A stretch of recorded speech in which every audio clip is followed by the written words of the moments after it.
I'm a monkey, and I spend my time digging through the trash. And in there I found the 40 biggest lies you've ever been told about food. 40 things you repeat at the barbecue, that you read on the label and believe without question, that your gym buddy brother-in-law swore were true. We're going to dig into supplements that do nothing, trendy diets, superfoods that are pure marketing, and even the way you cook, and what you drink every day. And hey, it's not your fault. We were all taught the same things. If along the way one of the myths you used to defend falls apart, tell me in the comments below. Subscribe and let's get started. I just turned 30. Now everything I eat sticks to me. You've heard it and you repeat it. It's a lie. In 2021, the biggest study ever done on this came out, published in the journal Science, looking at more than 6,000 people ranging from newborns to nearly 100 years old. Want to know what they found? That your metabolism, adjusted for body size, stays practically the same from age 20 all the way to 60. Flat. There's no crash at 30. The one who burns the most is a 1-year-old baby running about 50% above an adult, and the real slowdown doesn't even start until after 60, and it's slow, less than 1% per year. What happens at 30 isn't that the engine shuts off, it's that your whole life changes. You move less, you sleep worse, you work sitting down, you have more stress and less time to cook. All of that packs on weight, but your metabolism stays right where it was. So if you gained weight, it wasn't your metabolism betraying you at 30. Your life changed, not your engine. The name sounds like raw power, taurine. And on top of that, there's the rumor that it comes from bulls. Wrong on every count. Let's start with the name. Taurine comes from the Latin word taurus, which means bull, yes, but only because it was first isolated in 1827 from ox bile. And no, it doesn't come from the part of the bull that gross urban legend claims. That's pure fiction. And today, the taurine in cans is synthetic, made in a lab, nowhere near an animal. Now here's what matters. Taurine isn't what wakes you up. That jolt of energy you feel comes almost entirely from the caffeine and sugar in the can. Taurine is a supporting ingredient with effects far more modest than what the label promises. In fact, if you drink a can without caffeine, you won't feel practically any of those famous wings. Caffeine is what gives you the wings. The bull was never even invited. You see the expiration date on the bottle and think the water goes bad. Almost a lie. And one of the funniest ones. Water is water. It doesn't have germs that spoil it if it's sealed. No mold grows in it. It doesn't oxidize. So why does it have a date? For two reasons that have nothing to do with the water itself. First, in several countries, labeling regulations require a date on almost anything packaged, and water gets swept into that rule, even though it doesn't need it. Second, what actually ages over time is the plastic of the bottle, which can start giving the water a weird taste if you store it for years. But the water itself doesn't expire. The date belongs to the container, not the contents. You're looking after the bottle, not what's inside it. You go to the bathroom, you see the whole kernels, and the conclusion seems obvious. This just passed straight through and did nothing for you. Wrong conclusion. What you see floating isn't the whole kernel. It's just the outer hull, made of cellulose, a fiber that humans can't break down because we lack the enzyme for it. It's like the wrapper on a piece of candy, but inside that hull is the starch, the proteins, the vitamins, and all of that you do digest and absorb perfectly. In other words, you ate the candy and tossed the wrapper, and the wrapper is what shows up on the other end. If you chew it well or eat it ground up, you won't even see it. So corn is actually very nourishing. The only thing that passes through whole is its own armor. They sell you the jar with a beautiful promise. Drink collagen, and it heads straight to your wrinkles and your joints. It doesn't work that way. When you swallow collagen, your stomach doesn't send it intact straight to your face like a delivery order. It breaks it apart, splits it into amino acids, which are the loose building blocks your body later uses to build whatever it decides. Not whatever you want. It might use those blocks for your skin, sure, or for muscle, or for anything else. There's no sign attached saying these go to the crow's feet. It's literally very expensive protein. An egg or a piece of meat gives you the same amino acids for a fraction of the price. It's like shipping an entire brick house to a construction site. The crew tears it all down into loose bricks and then uses those bricks to build whatever they need that day, which might be a muscle and not your face. There are studies showing some effect from certain peptides, but the idea that you drink it and it goes straight to your wrinkle is a myth. You're paying gold prices for ordinary protein. It's expensive, it comes in a pretty carton, it says plant-based, and you assume it's a nutrient bomb. It's actually the opposite. Almond milk is basically water with a ghost of almond floating in it. A lot of brands use barely 2% almonds. The rest is water, a little thickener, and some flavor. The result: 1 cup gives you around 1/30th of an ounce of protein, about a gram. Cow's milk, in that same glass, gives you 1/4 ounce, about 8 grams. 8-to-1. The calcium you see listed on the label is almost always added by hand at the factory. It doesn't come from the almond. And if you look at whole almonds, which really are a fantastic food loaded with healthy fats and protein, you see the scam. Because in the milk, that amount of almond is just a small handful diluted into gallons of water. I'm not saying it's wrong to drink it. If you like it or you don't do dairy, great. But don't choose it thinking it's more nutritious, because nutritionally, it's almost just flavored water. You're paying the price of the almond that isn't actually there. You open the bag, you see oats, little seeds, a picture of a mountain, and your brain says, "This is pure health." Wrong! Granola is one of the best disguises the food industry has ever pulled off. It's baked with oil and sugar or honey, so it comes out crunchy and clumpy. And because of that, a regular container can pack in as much sugar as a couple of cookies, about 1/3 to 1/2 ounce per serving, and in the worst ones more than 3/4 of an ounce. On top of that, the serving size of the box is tiny, around 1.5 ounces, when you're actually pouring out triple that without even noticing. The invention is old. It goes back to 1863 with a man named James Caleb Jackson. And later, Kellogg made it popular. But here's the catch. It was born as sanitarium food without a single grain of sugar. The sweet, crunchy granola you know today, loaded with sugar and oil, is a much newer commercial invention, dating from the 1960s onward. In other words, the original version was the healthy one. The sugar got added along the way. Add to that, many versions come with chocolate chips, candied fruit coated in syrup, honey piled on, and that supposedly natural container ends up being almost a jar of pressed candy. It's not poison, but calling it a light breakfast is a stretch. It's a dessert that they learn to dress up like a farm. Hold on a second, because later in myth number 80, I'm going to show you that something you buy specifically to watch your weight is lying straight to your face. Stick with me. You've heard that if you skip a meal, your body panics, shuts everything down, and starts storing fat like a frightened squirrel. Wrong, and very wrong. That famous starvation mode does exist, but it only kicks in once you've gone weeks eating far less than you need. Not when you go 12 or 16 hours without food. Skipping a meal doesn't slow down your metabolism, and in the first days of fasting, it can actually rise a little because your body releases adrenaline to keep you alert and energized. Serious metabolic changes only start showing up after 72 hours without eating, and at that point, it's a completely different story. Think of it this way.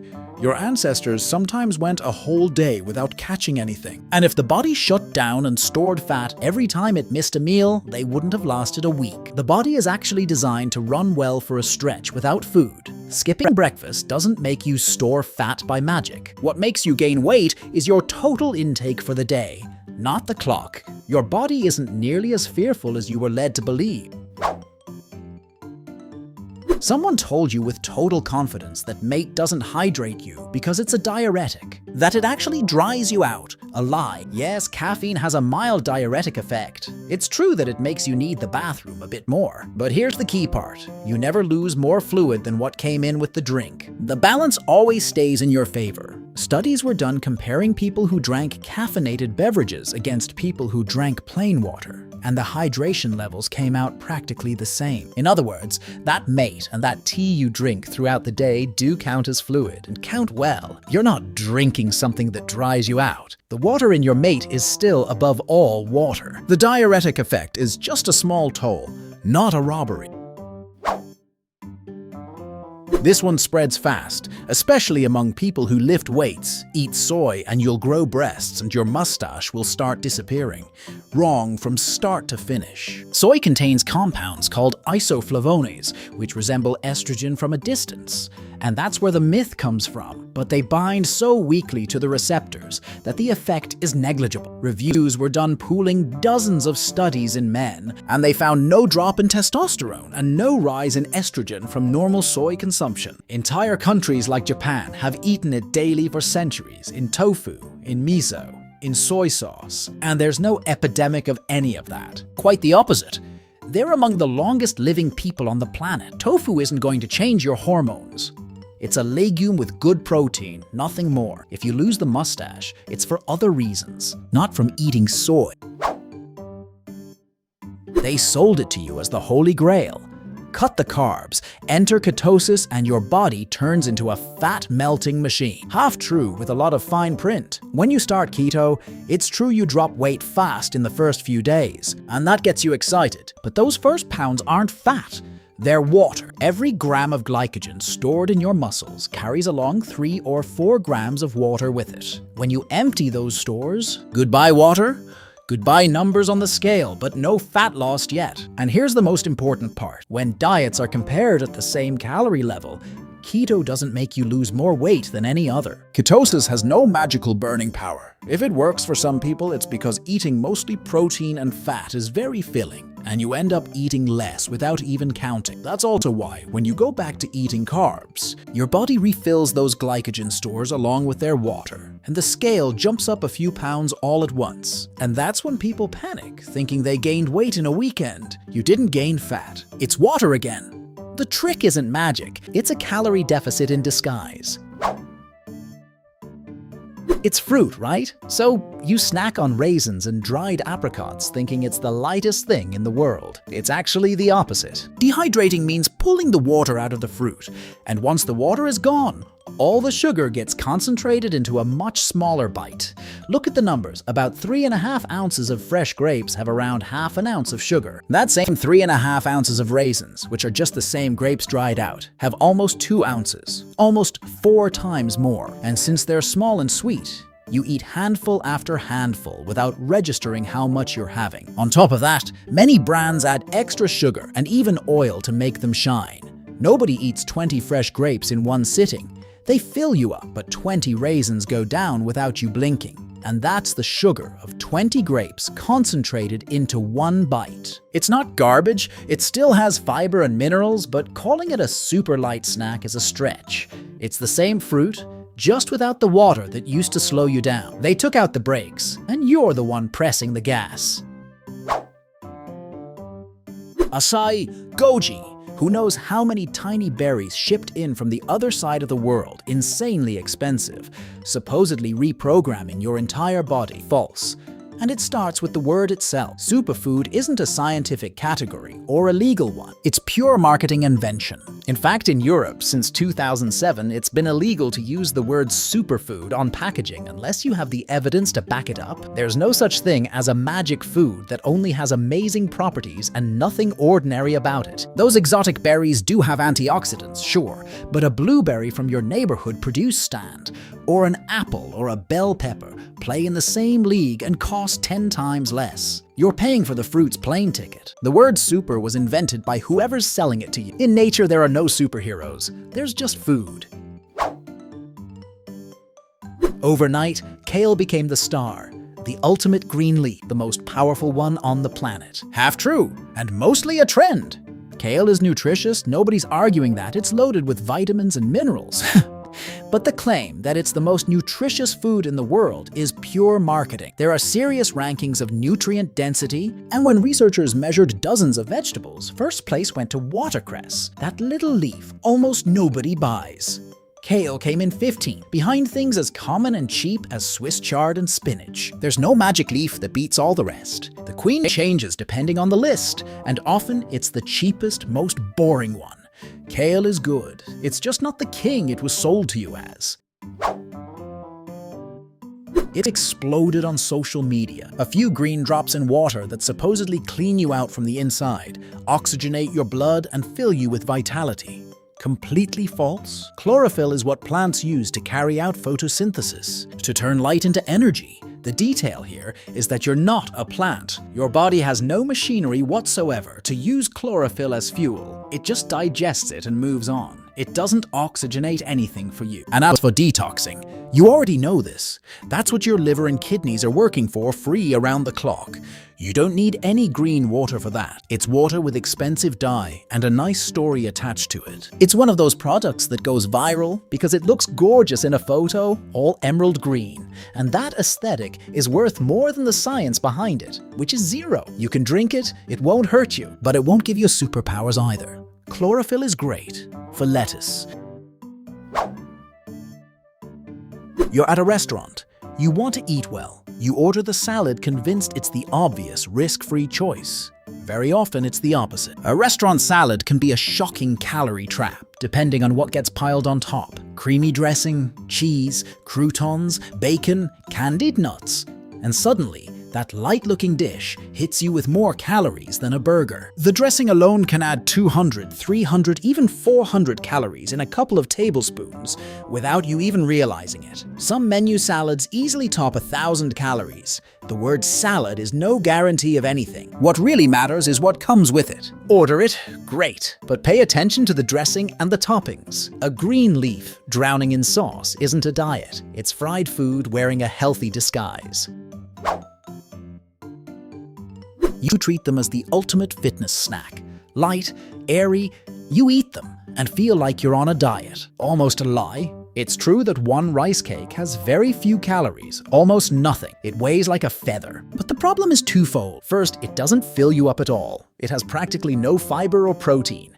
So 10 minutes later, you're snacking again and end up eating a whole stack of them. Second, they have a very high glycemic index, above 80. Higher than white bread, which means they spike your blood sugar fast and then leave you even hungrier afterward. It's the snack that leaves you wanting to eat more than before you started. Compare it to a handful of almonds or a hard-boiled egg, which have more calories but keep you full for hours, and you realize the calorie count isn't everything. How full something keeps you matters too. It's not that they make you gain weight on their own, it's that they trick you into eating more without noticing. Light in your hand, but treacherous in your stomach. The feather that leaves you hungry as a lion. Here's the one I promised you. You see sugar-free on the package and grab it without a second thought, as if it were basically air. False, and with a double trap built in. First, sugar-free often just means they didn't add table sugar, but it's loaded with sugar alcohols like maltitol or sorbitol, which still carry calories, roughly 2.5 per gram, and on top of that can raise your blood sugar a bit.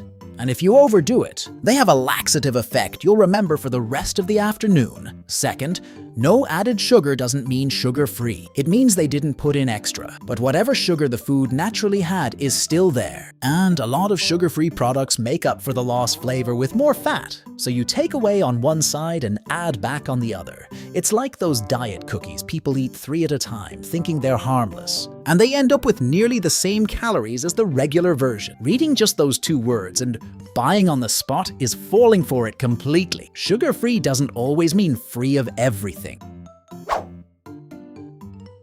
You've heard that diet soda is actually worse, that it spikes your insulin, makes you hungrier, and leaves you fatter than regular soda would. Half true and pretty exaggerated, the part about making you gain more weight doesn't hold up when you look at serious studies. In trials where people drank diet soda instead of water or sugary soda, the diet soda drinkers didn't gain more weight, and in some cases they even lost a bit more than the people drinking only water because they were replacing real sugar.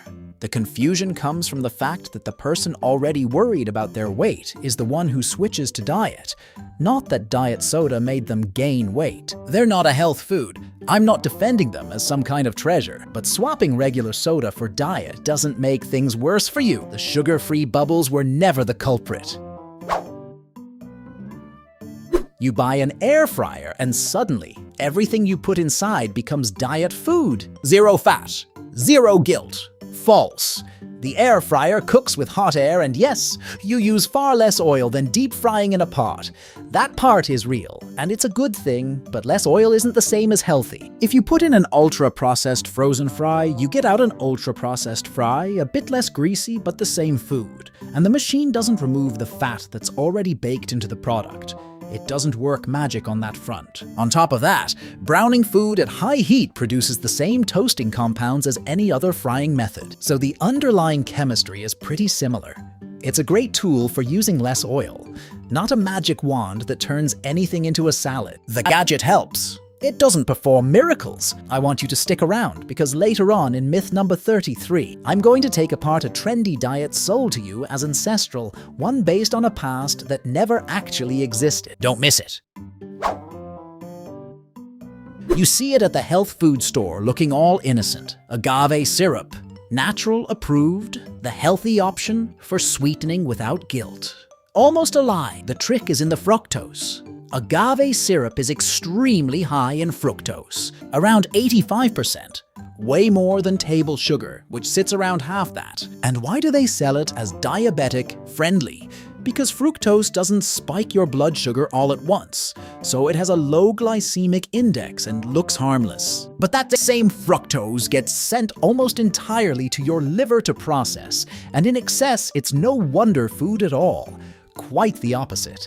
In other words, the low glycemic index is a smokescreen. Being natural and coming from a plant doesn't make it a free pass. It's sugar with a better publicist. Natural things can pack on weight too. It got cast as the great villain of modern food. High fructose corn syrup. Some lab-made thing infinitely worse than good old-fashioned sugar. Half true and pretty exaggerated, look at what's actually inside. Regular table sugar is roughly half fructose and half glucose. The most common corn syrup is 55% fructose and 45% glucose. In other words, almost the same makeup. To your body, they're practically twins. They get metabolized in very similar ways. It's not that one is an angel and the other a monster. They're both sugar, and you do well to dial down both. Demonizing only the syrup while giving natural sugar a free pass is letting the label spin your head. They change their last name, but they belong to the same family. You've seen it in 1,000 videos. Turmeric is anti-inflammatory, miraculous. Sprinkle it on everything and you'll live to 100. Half true, and with a big catch. The star compound in turmeric is called curcumin, and it has a huge problem. Your body barely absorbs it. Almost all of it goes straight down the toilet without you ever benefiting from it. A classic study from 1998 showed that adding black pepper boosts absorption by up to 2,000%. 2,000. Without pepper and without fat, that little spoonful you sprinkle on your rice does almost nothing for you. And on top of that, the doses used in serious studies run several grams per day, way more than what you're adding as a seasoning. Luckily, the traditional curry recipe already came with the solution built in because it always includes black pepper and fat, exactly what you need to actually absorb it. The people who invented it knew something that the jar of plain turmeric at the supermarket never tells you. It's not magic. It's absorption chemistry. Turmeric on its own is a letter you mail without a stamp. Without the pepper, it never reaches its destination.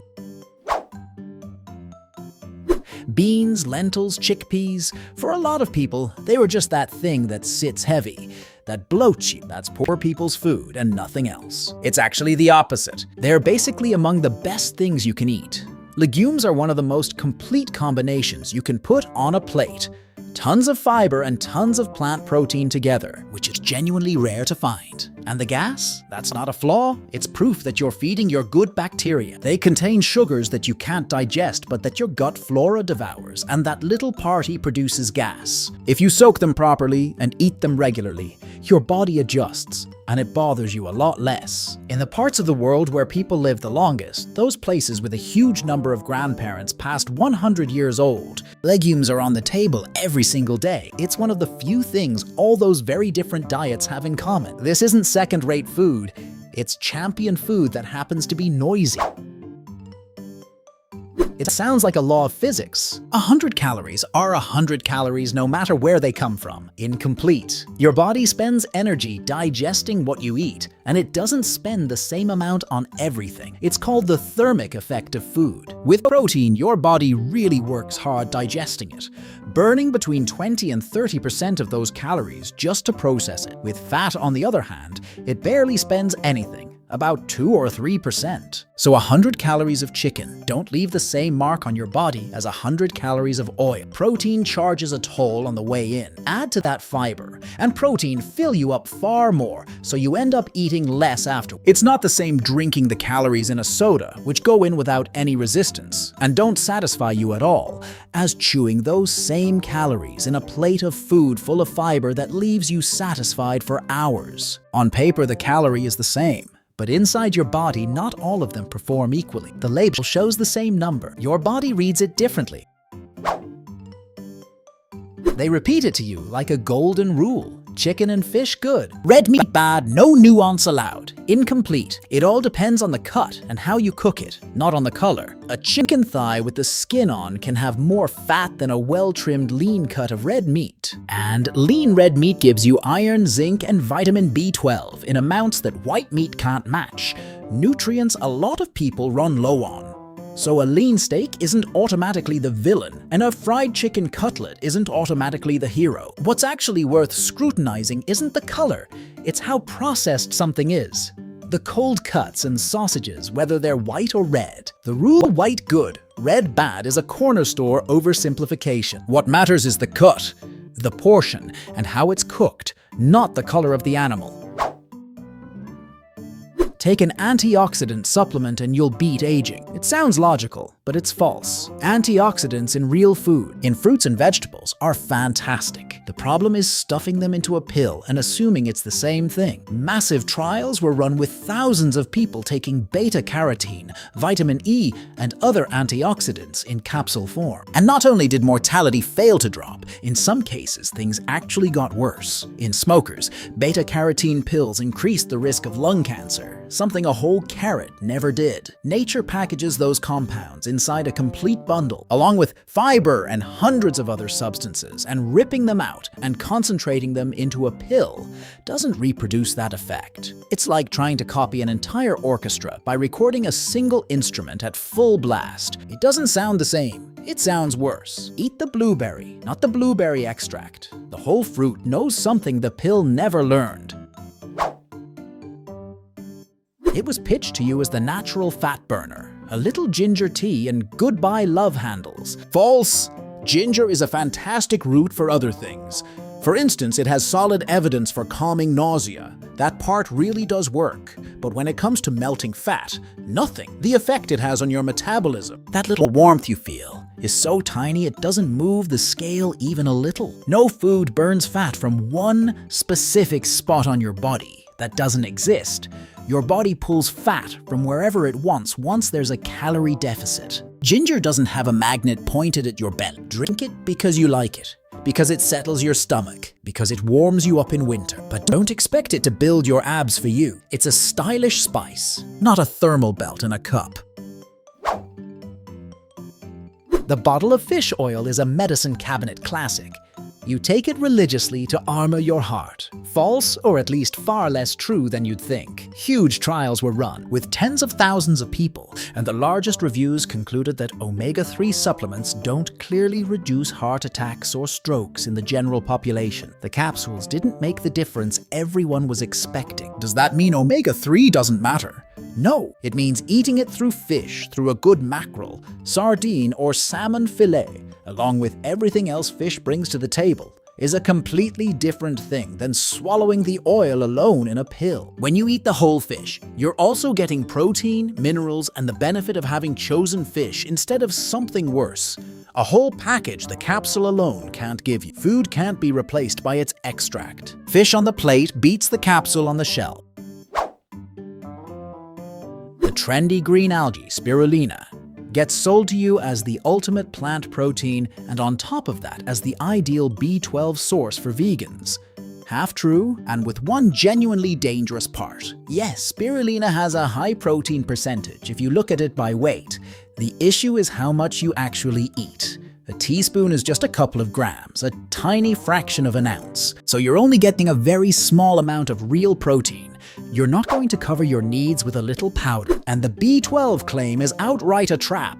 The B12 that spirulina contains is a fake version, a pseudo B12, that your body can't actually use and that can even throw off your blood test results. If you're vegan and relying on spirulina for your B12, you're leaving yourself exposed. It's not a green multivitamin. It's a supplement with great PR and some very fine print. It gets passed around as a foolproof home remedy. Sprinkle cinnamon on everything and control your diabetes without pills. Half true, and don't get overconfident. It's true there are a few small studies that found a very modest effect of cinnamon on blood sugar. But when you pool all the research together and look at it as a whole, the results are inconsistent. They swing every which way, and it's nowhere near enough to treat anything. Sprinkling cinnamon on your yogurt doesn't replace medication or a change in diet. Not even close. And watch out, the most common type of cinnamon, cassia, contains a substance called coumarin that in large amounts isn't good for your liver. So it's neither a miracle nor harmless at reckless doses. It's a delicious spice, not a medication. Put cinnamon on your cake for the flavor, not for the pharmacy. You drink a yogurt with live cultures or a kombucha and feel like you just gave your gut a full reset.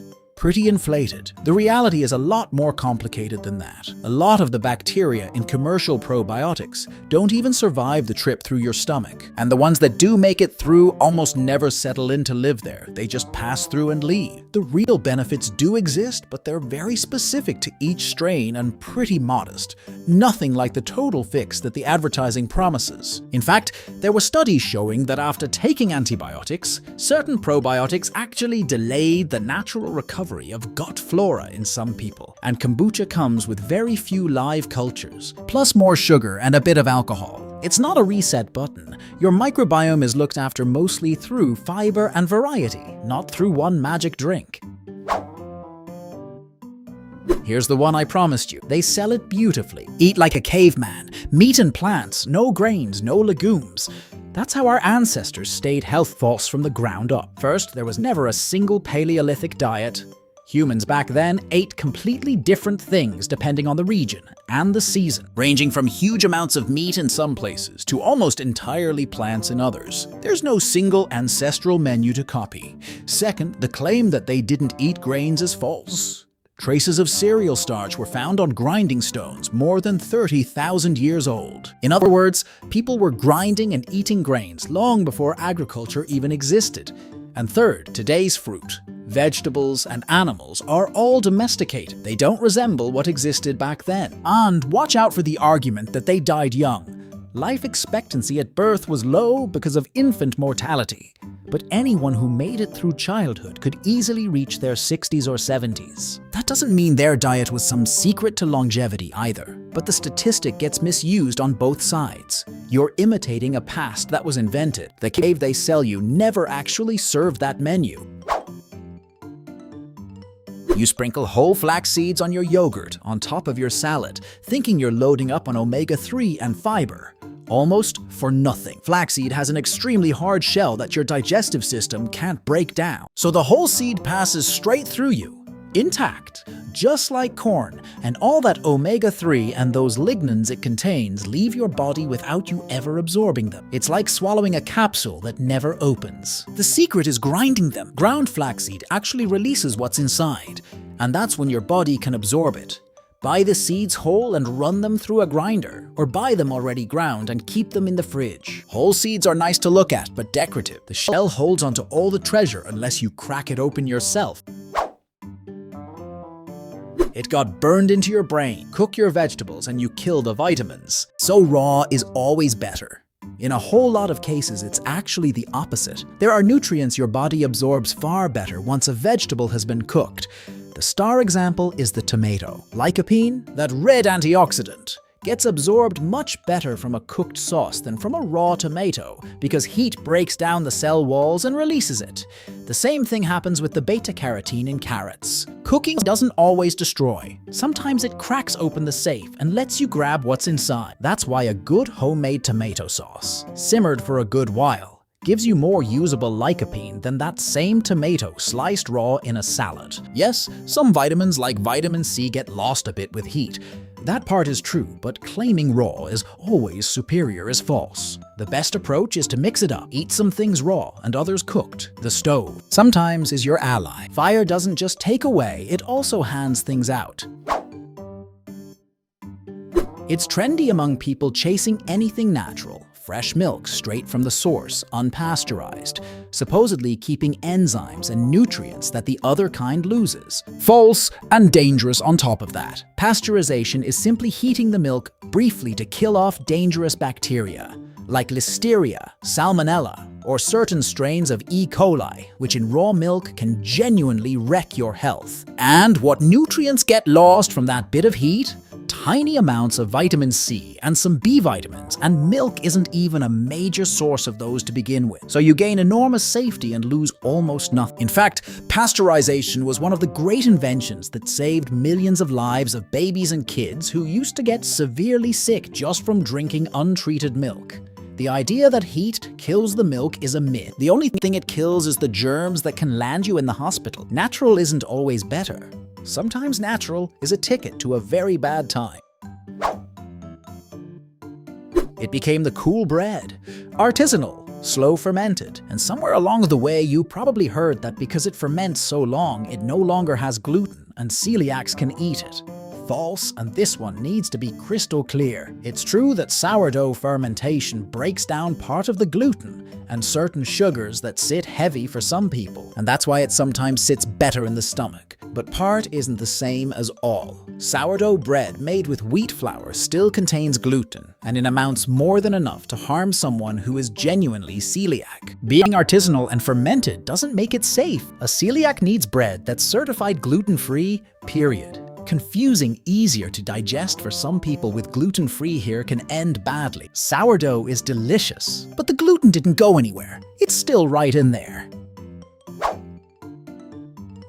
They got crowned as the brain berry. Eat blueberries and you'll have the memory of an elephant and dodge Alzheimer's altogether. Half true, and with a lot of excess enthusiasm. Blueberries are a fantastic fruit, full of fiber and antioxidants. That's not up for debate. But the idea that a single food can boost your intelligence or armor plate your memory has no solid backing. The studies that produce those headlines tend to be small, short, and often use doses or extracts that have nothing to do with the small handful you actually eat. No single food pulls off that miracle on its own. What actually protects your brain is the whole picture: a varied diet, staying active, sleeping well. Eat blueberries because they taste great and are good for you overall, not because you're expecting to ace an exam. Memory doesn't come packed into one little blue fruit.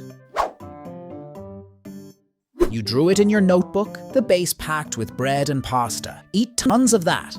And fat sitting up top is the enemy to avoid. It was told wrong, and it's already been retired. The famous pyramid you were taught dates back to 1992, and it put 6 to 11 servings of bread, rice, and pasta at the base per day, while lumping all fats together at the tip, as if olive oil and fried food were the same thing. It got so much criticism for being oversimplified and for the influences behind it, that in 2011 it was replaced with a plate model, a far more reasonable approach. In other words, the guide you grew up with is now officially outdated. Not all carbohydrates are equal. White bread is not the same thing as a plate of lentils, and not all fats are bad. Olive oil and walnuts are good for you. They had you drawing a truth with an expiration date. The pyramid was never a law, it was a rough draft. 5 a day, it got drilled into you like it was some sacred law of science.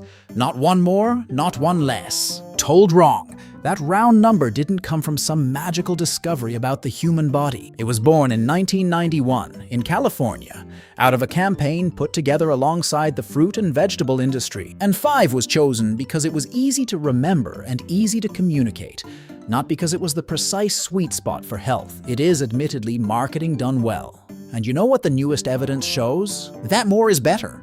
A major review from 2017 found that the benefits kept climbing up to around 10 servings a day, about 1.75 pounds. So 5 is fine as a friendly floor, but it's not a ceiling, and it's not some magic figure. The number is a catchy slogan. Your body appreciates every extra serving you give it. And with that, we've taken apart all 40 myths. If you enjoyed this, drop a like, subscribe, and tell me in the comments which one was hardest for you to let go of, because that's where the next videos come from. See you next time. Bye.